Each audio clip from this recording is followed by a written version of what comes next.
Good afternoon and welcome to the class on Yichud, the laws of seclusion.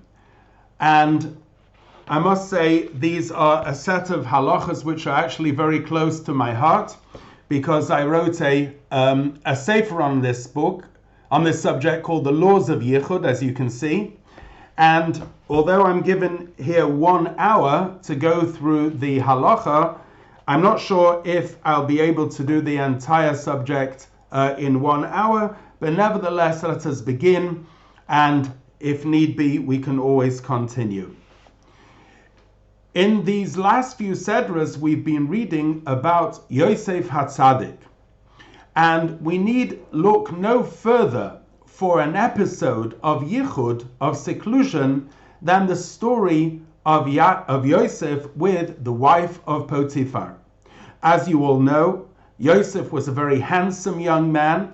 He was sold by his brothers. His father thought that he had died. His brothers sold him as a slave. And being in the house of his master in Egypt, really, there was no reason whatsoever why he shouldn't have an affair with his master's wife. It was commonplace then, and when there was nobody at home, after numerous times of trying to seduce him, there was nobody at home, she made the final pass at him. And it says that this in fact was a tremendous test for Yosef, and it was only, as the Gemara points out in Masechta Soita, when he saw Demus Diokne Shalaviv, he saw the image of his father, that he held back and he ran out, leaving his coat with her. And of course, she denounced him to her husband, and he was thrown into the pit. And that was the story of where he interpreted the dreams of the butler and the baker.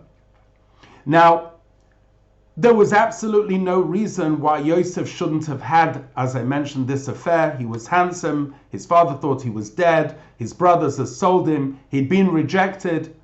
Why didn't he go ahead with it? And he's actually called Yosef HaTzadik because of this. He was tremendously tested in this area. And the answer is because Yosef understood. He had this deeper understanding that the reason that he'd been sold into slavery was not out of pure jealousy of his brothers, and there was no rhyme or reason to it, but rather he understood that there was a divine purpose to it. Ultimately, it was the fulfillment of his dreams that he was going to become the viceroy of Egypt, and he was going to become the provider. And his brothers eventually, and his father, would actually bow down to him. So he saw this all part as all part of his life mission, and there were going to be challenges on the way.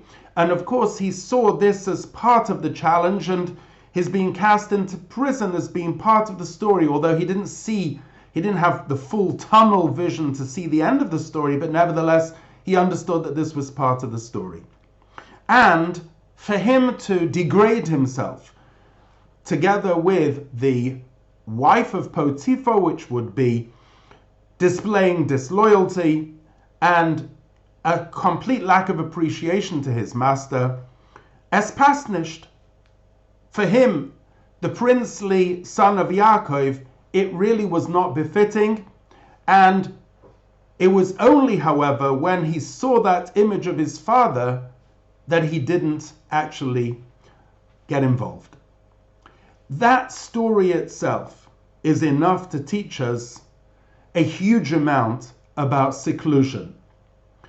It teaches us that if Yosef HaTzadik was tested, and it was only the last minute that he managed to hold back, how much more so us, who are of a much weaker moral fiber, that we shouldn't place ourselves in a moment of testing.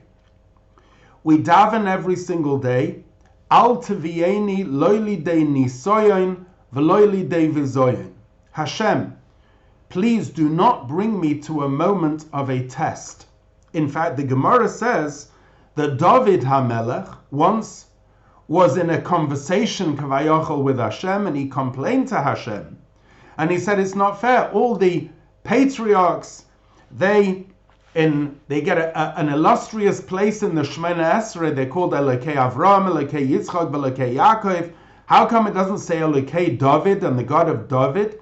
So Hashem answered, because I tested and you I didn't test. So he says, so test me. And Hashem did send him a test. He sent him the test of Bathsheba, and of course David failed the test. And from here we understand that one should never ask for a test. Ein aputropos la'aroyas, says the Gemara. A person can never be fully confident when it comes to matters of immorality.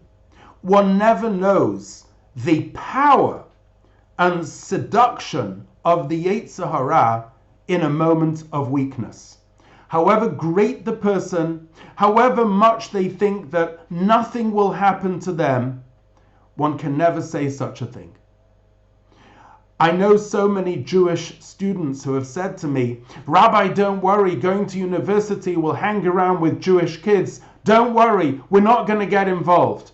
And of course, I look on askance, because experience has taught me that once a person is in a vulnerable situation, and once they have the opportunity, and the world is their oyster, then it's sometimes, and most times, very hard to say no. It's a slippery slope. In addition, there's also the level of protection. We're living in a dangerous world. There are predators out there.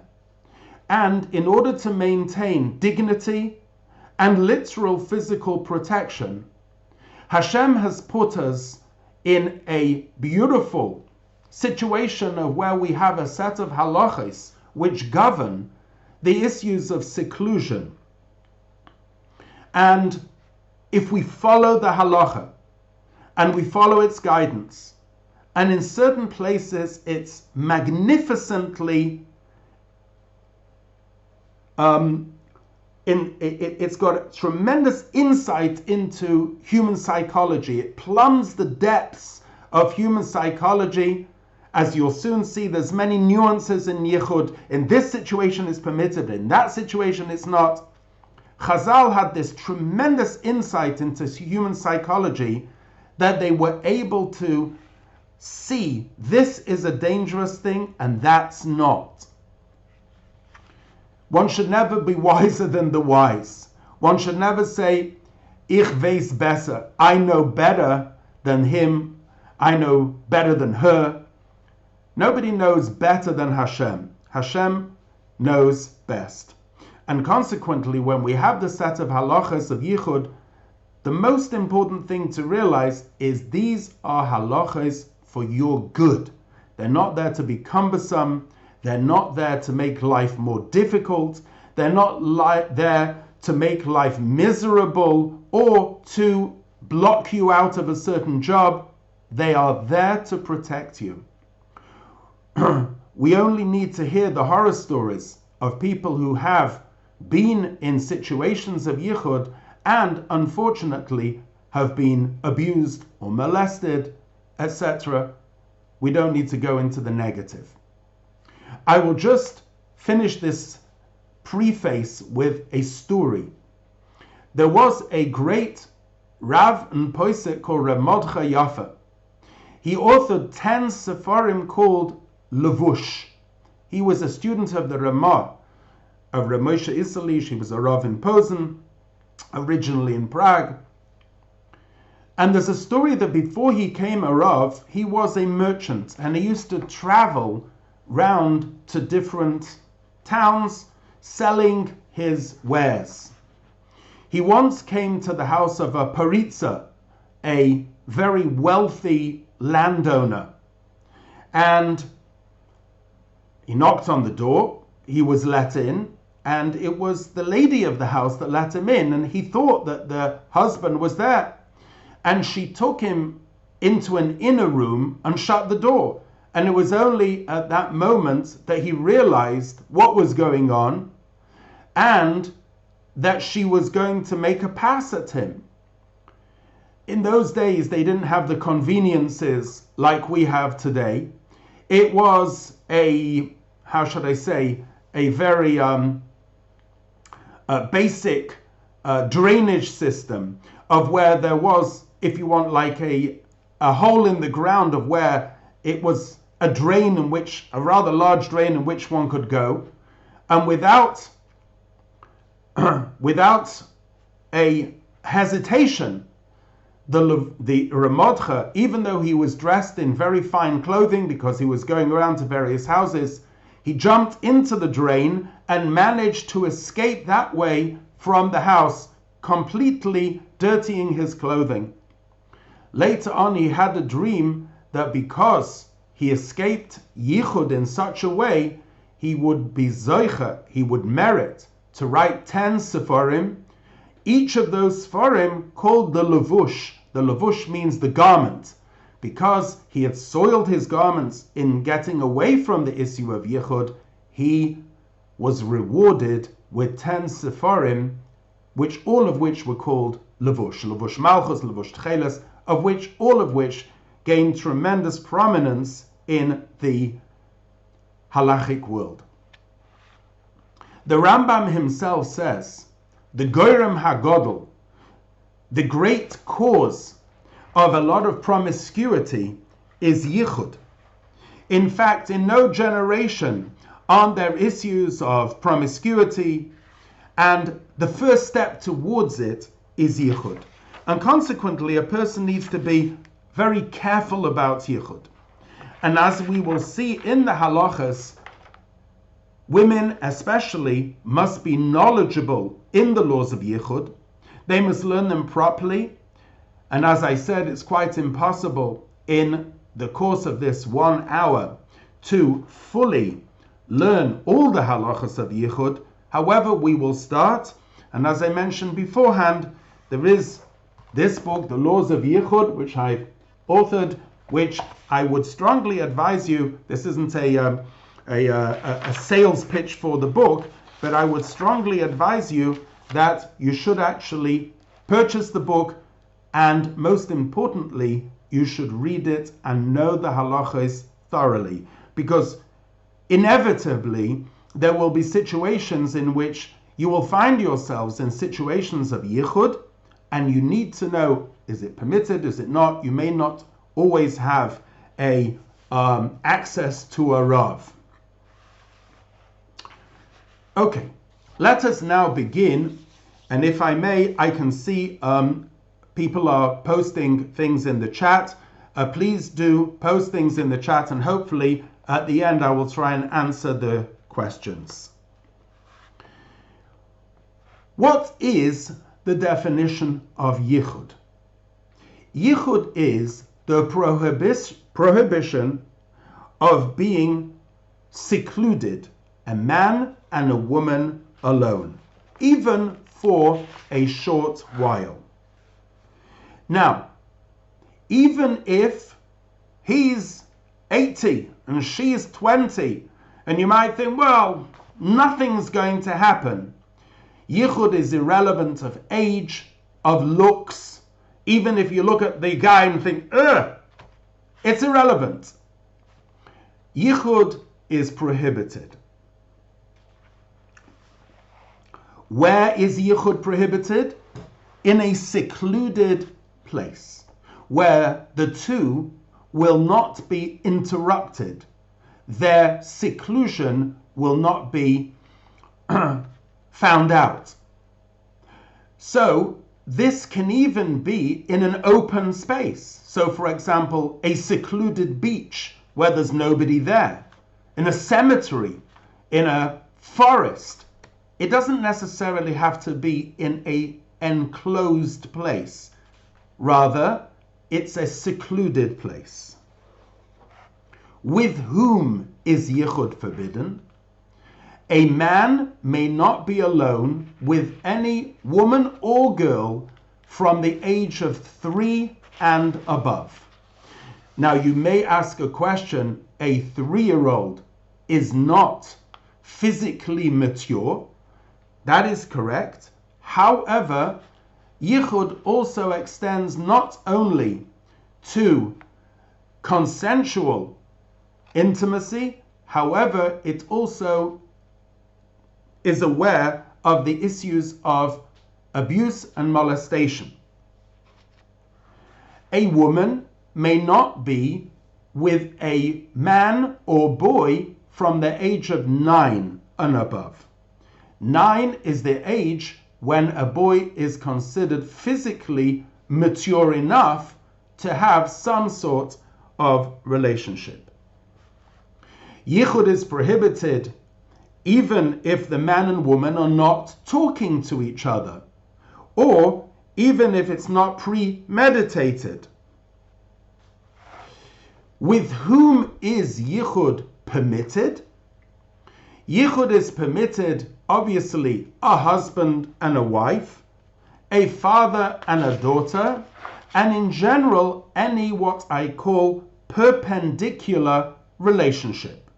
So, father, grandfather, son, grandson, mother, grandmother, daughter, granddaughter, great-granddaughter, anything perpendicular is permitted.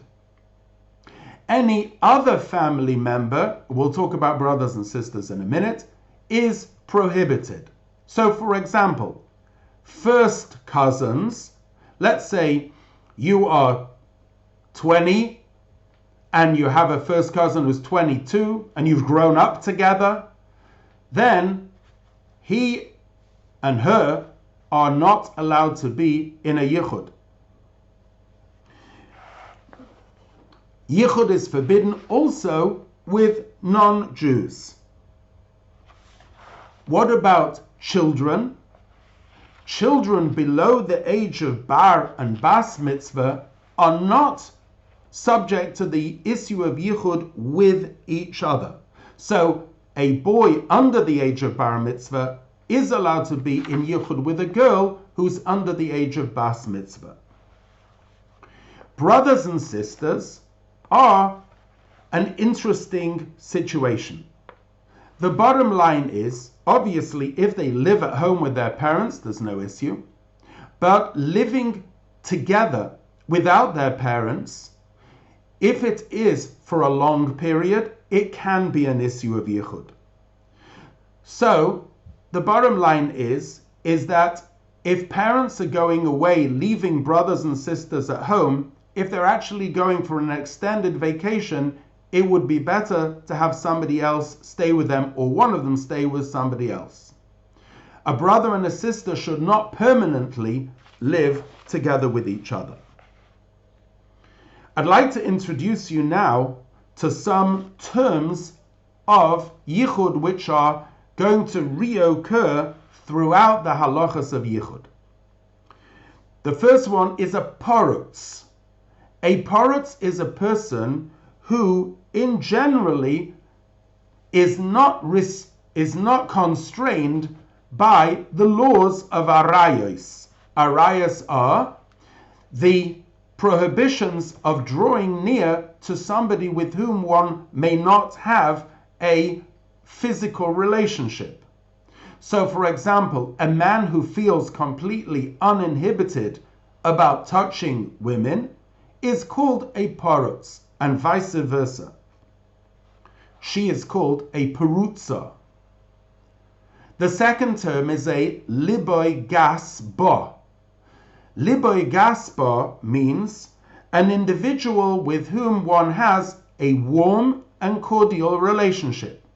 So in the example I gave to you beforehand about your cousin with whom you've grown up your entire life, he is a liboy gaspa.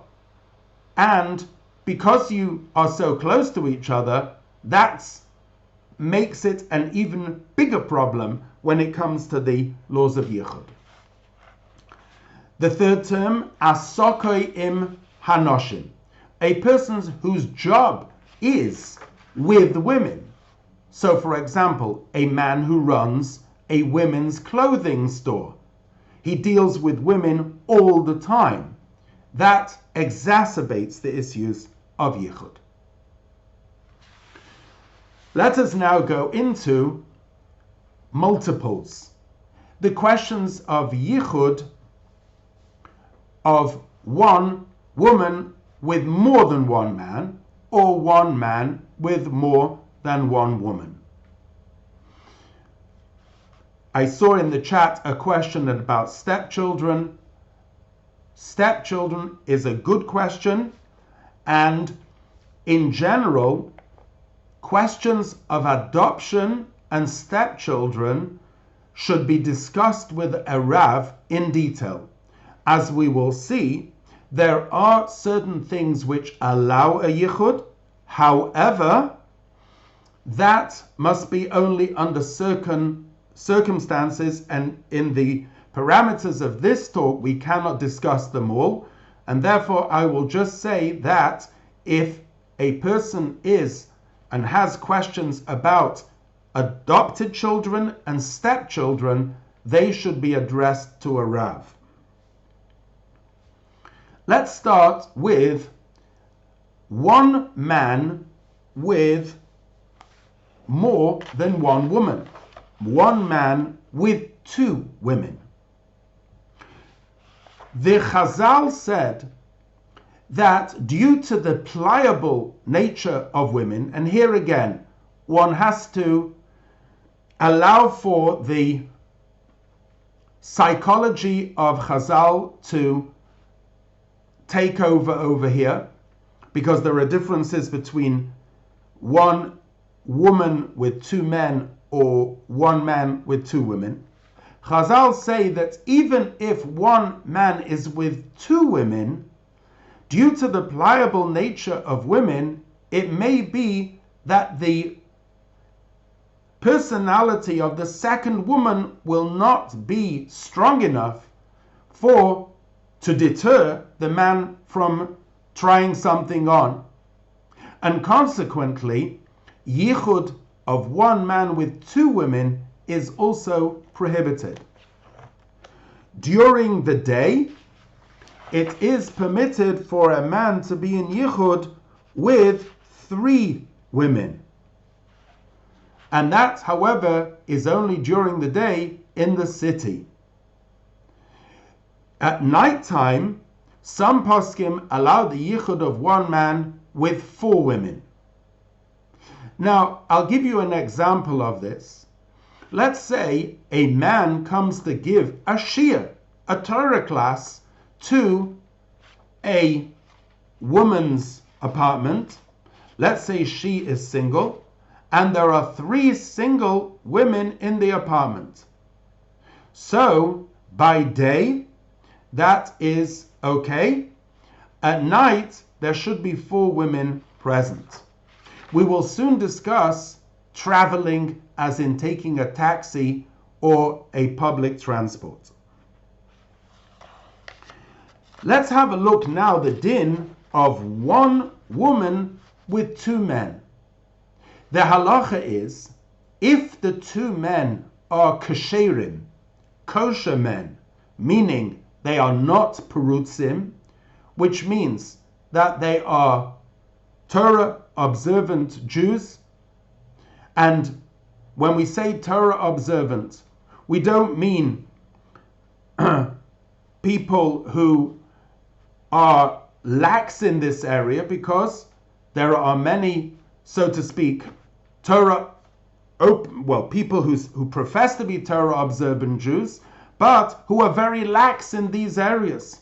So, for example, let's say if you have a guy who wears a yarmulke and tzitzis, and yet he sits all night on the internet looking at things he shouldn't be looking at, then he's considered a porotz. He's not considered, for this, a Torah observant Jew. However, if one woman is in a yichud with two kasherim, with two kosher people, then that is not called a yichud, because we say that the second man acts as a shomer, a guard over the first man, and neither will try something, and consequently it is okay. That is during the day. However, at night, then 3 men must be present in order to allow the yichud.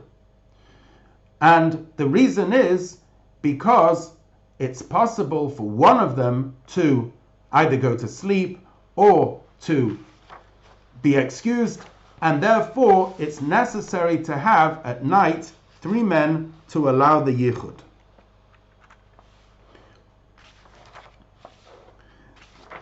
What about 2 men with 2 women?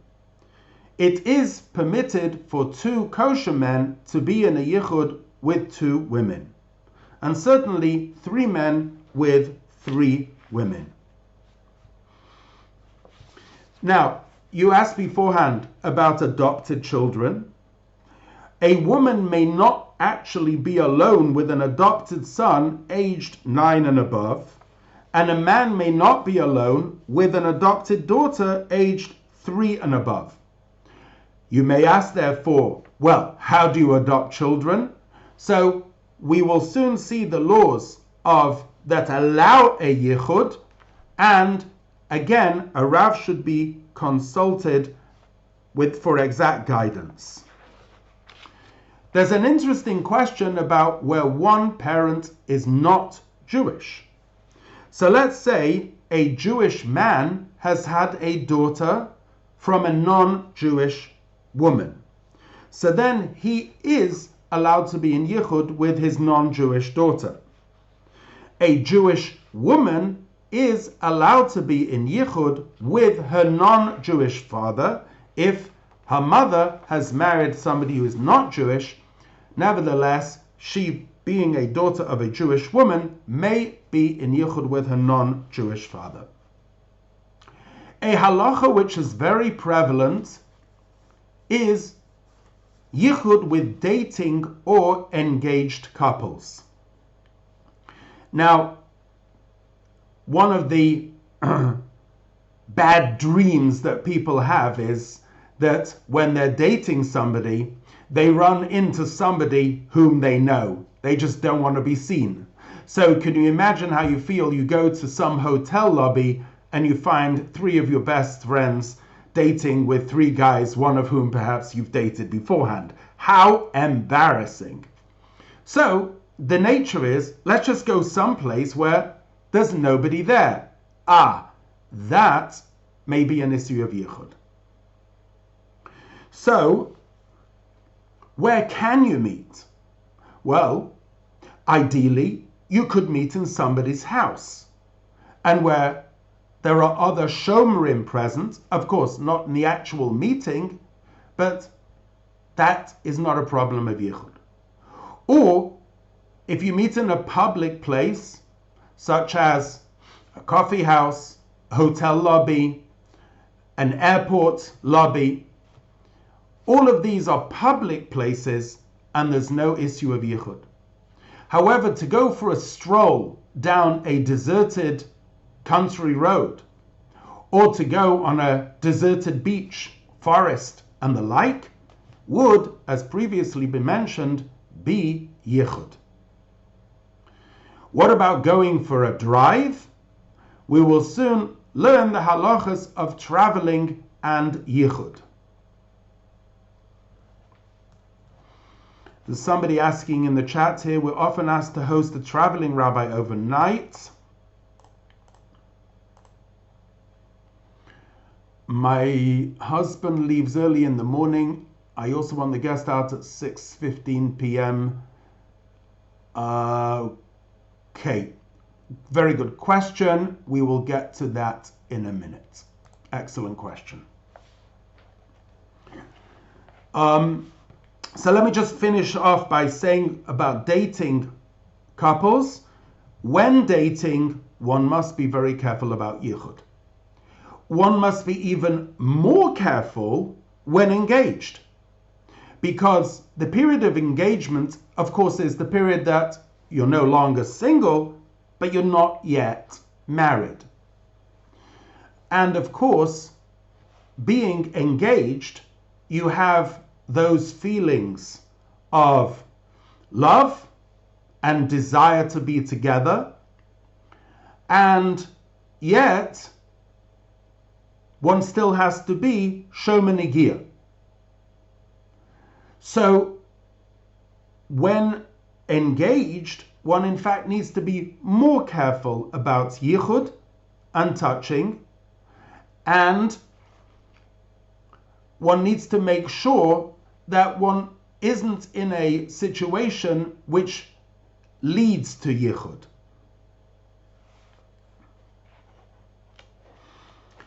An ex-partner is subject to the laws of yichud.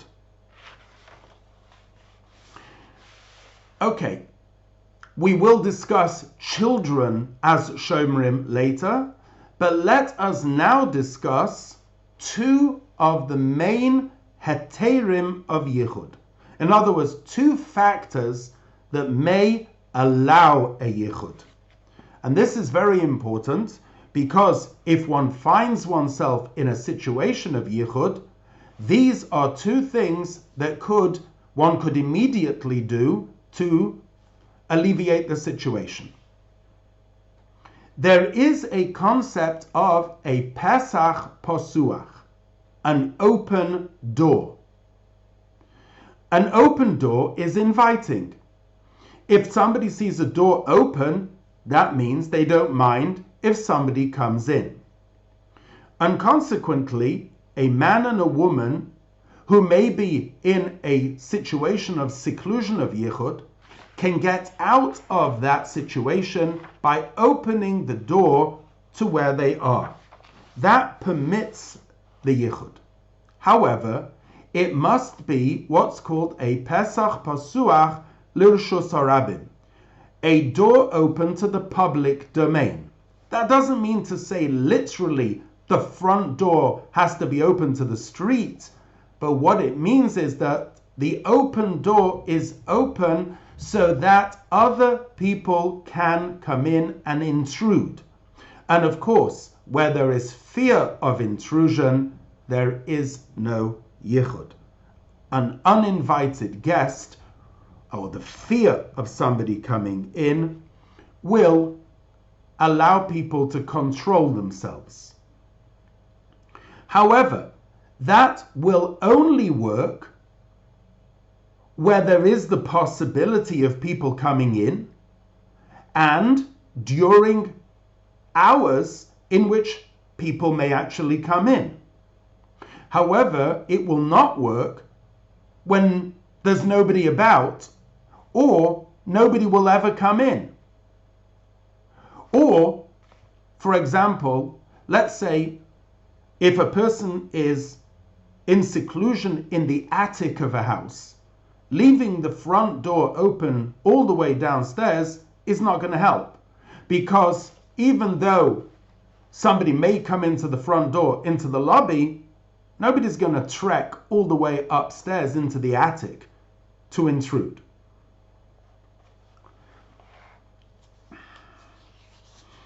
There is a dispute among the poskim if Pesach Pasuach works by a liboy gaspa, by a very warm and cordial relationship. In practice, where necessary, one may be lenient, but the door should literally be left open. Let me give you an example of that. Let's say a father-in-law comes to visit.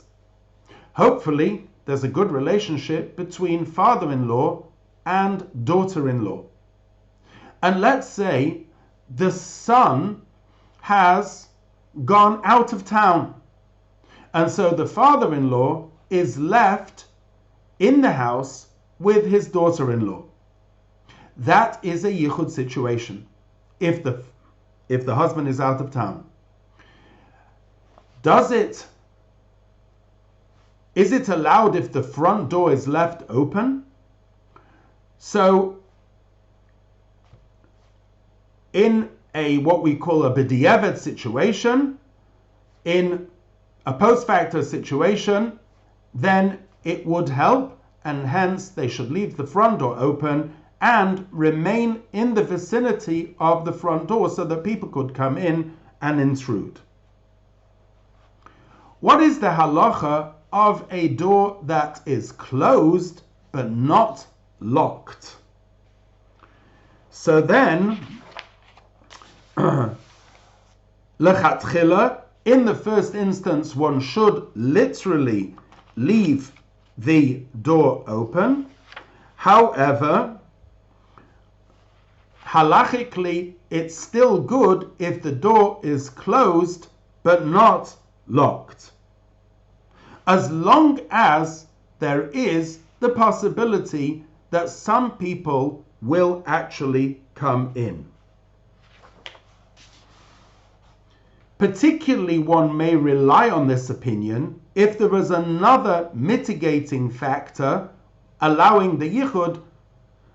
So, for example, if it's a yichud of more than two people, let's say a man with two women, then the Pesach Pasuach would help if the door was closed but not locked. What is the halacha if the door is shut, it's locked, but other people have the key? I'll give you an example. I am sitting now in a Chabad house. In our Chabad house, many people have the key to the front door and do come in at any time of the day and often at night as well. And therefore, in the Chabad house, there is no issue of yichud, because there is a constant Pesach Pasuach, an open door. Now, even though the door is shut, nevertheless, since so many people have the key, the fact is that it's as if it was open because anybody could come in at any time.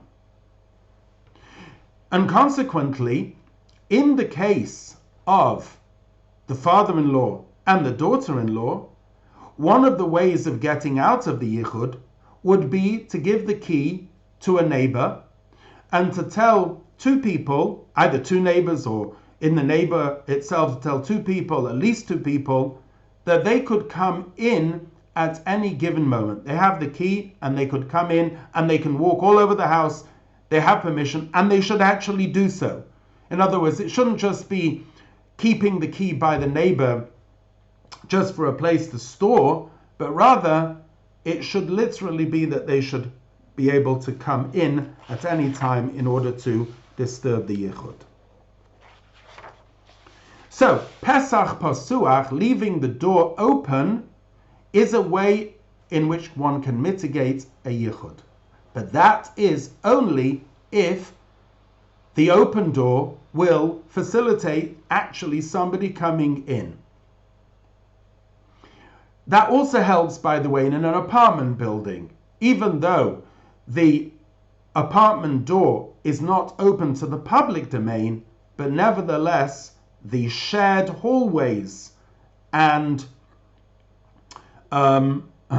corridors are a public domain, and consequently, people may come in. Let's now have a look at the second mitigating factor of yichud. Let me introduce you to two terms. One term is called Baila Be'ir, husband in the city, and the second term is Ishtoi Meshamrosoi. His wife is guarding him. Let's first talk about Baila Be'ir, her husband is in the city. Chazal say that if a woman's husband is in town, that is enough of a feeling for her to desist from any untoward relationship.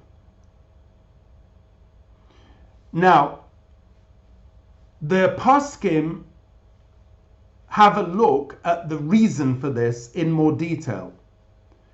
One reason is fear of intrusion. She's afraid he might actually turn up at any given moment. Others say, no, it's not just fear of intrusion, but it's just a psychological uneasiness that if she knows he's in town, she's inhibited. What is the difference between the two? Well, the difference is a simple difference. If Baila Be'ir follows the reasoning, fear of actual intrusion, that would only work if he's in town and he can actually come home at any given moment. So let's say, for example, he's a plumber.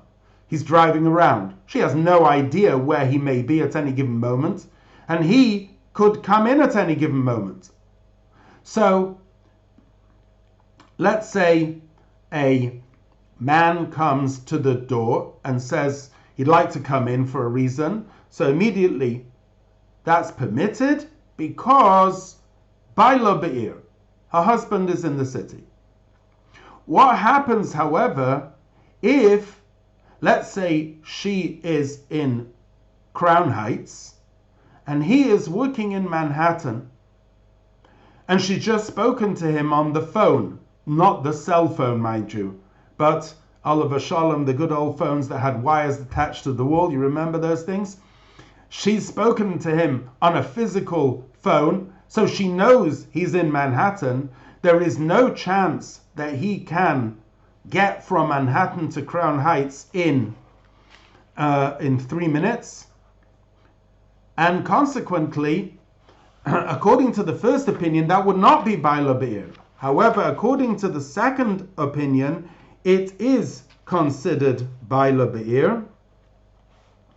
And what's the halacha?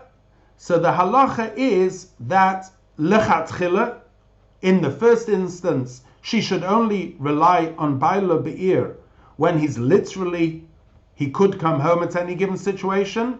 B'diavad, in a sticky situation, however, one may rely on the second opinion, and one should also unlock the door.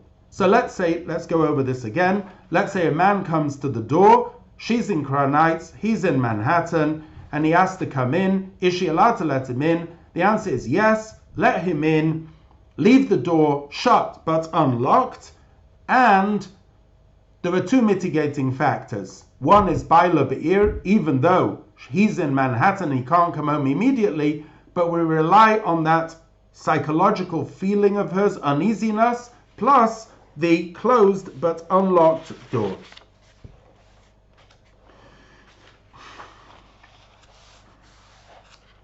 Now, this is all if the woman is at home.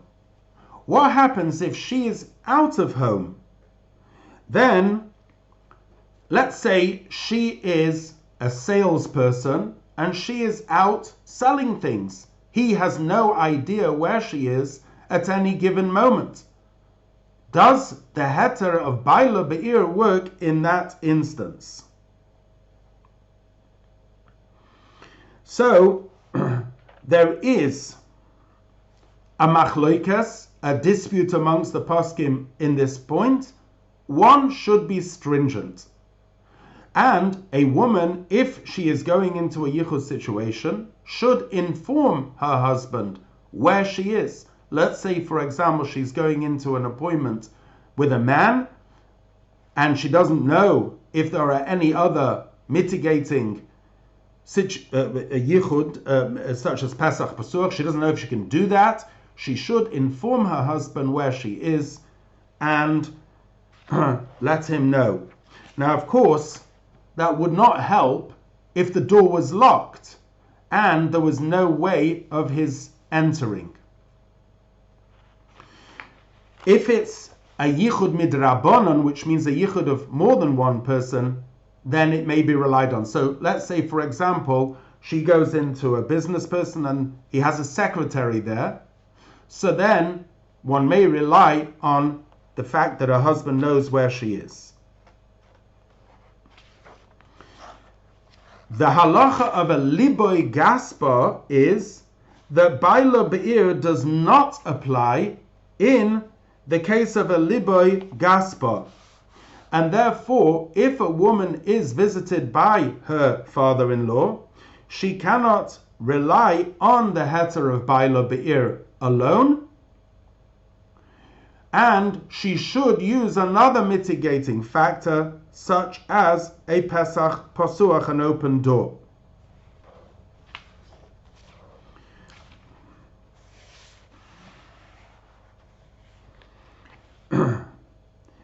Now, what about a workman who comes to the house, a plumber, an electrician? So, if the workman is from a reputable company and there are severe penalties for rape in the country, then she can rely on baila be'ir, and it is correct also to leave the door unlocked. Let's have a look now at ishtoi misham rasoi. This halacha says as follows: if a woman is round and about, she's in the vicinity of her home, she could come home at any minute, then her husband is allowed to be in yichud with a woman at home, as long as she could come home at any moment. However, this is less of a heter than baila be'ir. In other words, let's say she's gone shopping.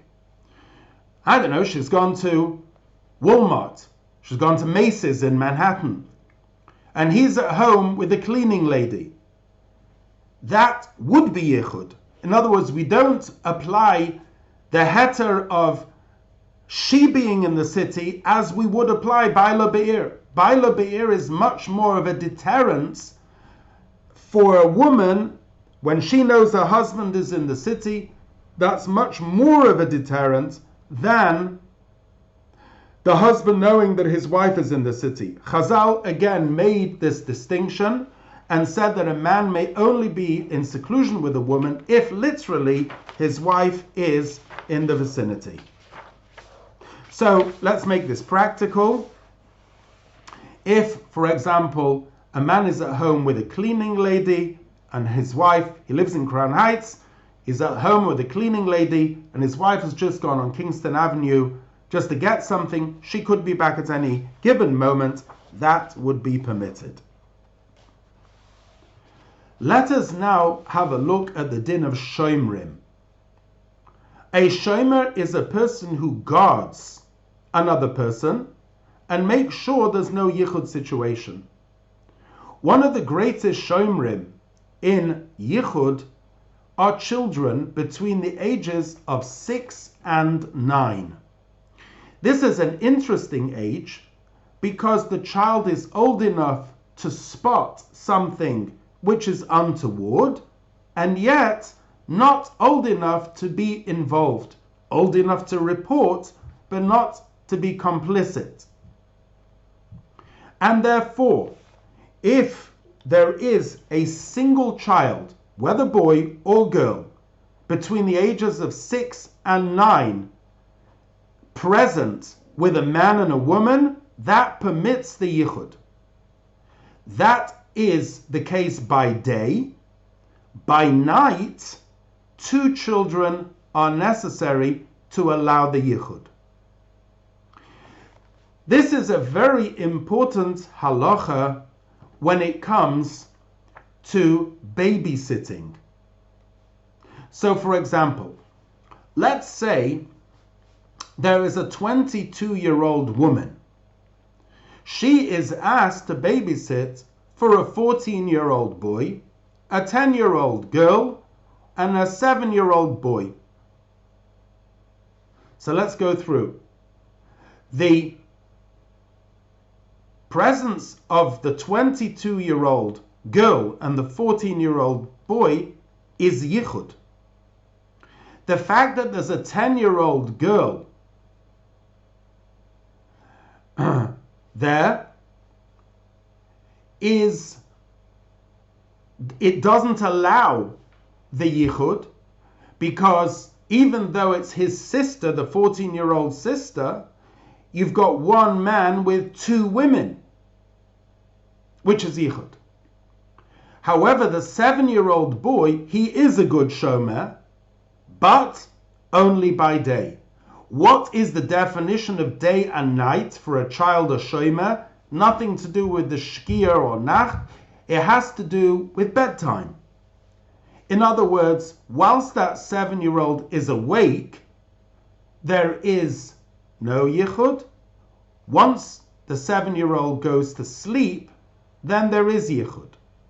So what should a 22-year-old girl do if she is in a house and upstairs there's a 14-year-old boy, a 10-year-old and a 7-year-old, 10-year-old girl and a 7-year-old boy? What should she do when she realizes, oops, it's nighttime, it's 11 o'clock at night, the parents didn't come home yet, they're at a chasana, and she's in a yichud situation with this boy? So one thing that she can do is, if it's still buzzing with people outside, she can open the door, or she could possibly give the key to a neighbor and ask them to come in at any given moment. But let's just say the bottom line again. The bottom line is that children between the ages of 6 and 9, whether a boy and a girl, are considered shomrim. Let's just very briefly run through some common yichud situations. Let's have a look at travel, cars. When traveling during the day in a car, the fact that the car has windows, that itself is called a Pesach Pasuach. And therefore, traveling in a car in a city by day is not an issue of yichud. And therefore, can a woman take a male taxi driver? The answer is yes, although you should know that the Rebbe did call for women to take female drivers where possible. Nevertheless, in town by day, it is permitted to take a male driver. However, that's only if it's on roads that by day in the town where there are passers-by. However, in secluded places, outside in the country, between bungalow colonies, into city, then if it's not on a highway and there are no passers-by, it's yichud. This gets more complicated at night time, when if there are no passers-by and it's dark, then it's certainly yichud. And here again we have a look at the various multiples. Is it one woman with two men, two women with three men, and so on and so forth? Who is in the car? In short, when coming home at night from an event, one needs to make sure that there's no issue of yichud in the travel. Yichud at work is also a very commonplace issue of yichud. A Jewish girl should not work for a man when she will be in a yichud situation, even if there is the temptation of earning a lot of money, and even if he seems like he's the type of guy that would never do anything, one must always keep the laws of Yichud. Even if there's a man that has a female secretary, but the only people in the office are the man and his secretary, and the job is offered to be the second secretary, it is prohibited to work in such a place. The statistic shows that the vast majority of extramarital relationships stem from a relationship forged in the workplace. That is a statistic. Which is why in the workplace one needs to be very, very careful about familiarity. It is correct to have borders within the workplace, and every reputable company has a safeguarding charter of what is appropriate and inappropriate. And one cannot be manipulated in any way. One needs only look at cases like Weinstein and so on and so forth to see what happens when that all goes terribly wrong. Guests in the house are also a commonplace issue, as was asked in the chat. Let's say a married couple has a female guest staying with them, and the wife goes out to work, and the husband is working from home that day. So, if she's gone to work and she's not in the vicinity, then it is Yichud. Will a Pesach Pasuach help? Yes, but again it depends where. And let's say he is working in an upstairs room and the guest is staying in the upstairs room, then it will not help. So, in short, one has various different factors of Yichud which will contribute to the problem or alleviate the problem. We've now run out of time, and we cannot possibly go into all the issues and questions of Yichud. However, again, I would strongly advise everybody to read the halacha. If you cannot get hold of the book in the bookstore, please email me, rabbi@dubov.org, and I will bli neder send you a copy of the book as a PDF, which you can study. And what is important is that you should know the halacha properly, and most importantly, a chacham einov b'roshoi. A wise person has eyes in their head. They can foresee a situation which may be of Yichud, and they should work in the first instance to make sure that they will not be in that situation. I'll just post it in the chat.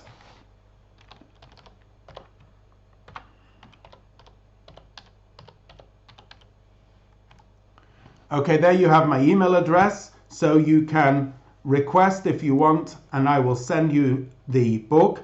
However, I cannot stress enough that these halachas, although they are complex and although they are elaborate, they are there for your dignity and your protection. And it is refreshing to know that Chazal plumbed human psychology to understand how people work and created, if you want, a safeguarding system. Safeguarding today is a really hot and important issue, and we have right in the core of halacha a beautiful and wonderful set of halachas to safeguard our kedusha. I'll finish by saying the Torah says, Kedoshim tihiyu, you shall be holy. And Rashi says, every place that you find a geder of aroyos, wherever you find a fence, literally, or borders to halt immoral relationships, there you will find kedusha, there you will find holiness. The rewards of keeping these halachas are immense, and they're immense not just spiritually, but as we mentioned in the stories which we mentioned, they can save a person from abuse, from molestation, from embarrassment, from so many things. So I wish you bracha and hatzlacha in learning these halachas, and please God, you should know them well and they will keep you well. Kol Tov.